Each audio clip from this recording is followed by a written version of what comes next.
Got rude guy arrested for suspended license. This story takes place about 20 years ago.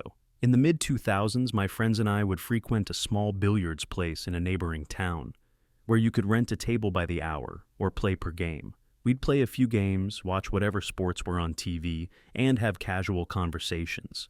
There were no problems and no drama until about 3 months of us visiting this place. A guy shows and takes our spot at the billiards table. No big deal. We were all chatting anyway. 20 minutes later, my friend lets him know we want to play next game, and the jerk is super dismissive.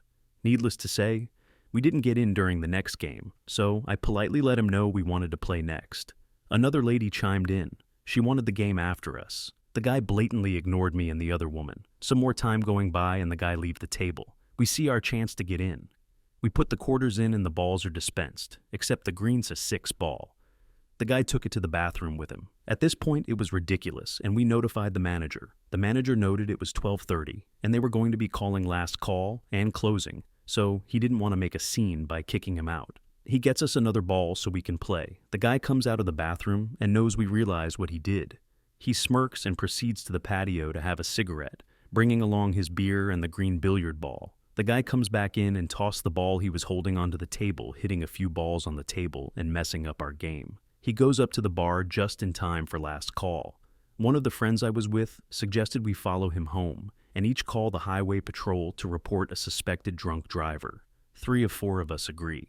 So when he leaves, we used our trusty Nextel push-to-talk phones and coordinated several calls to the police.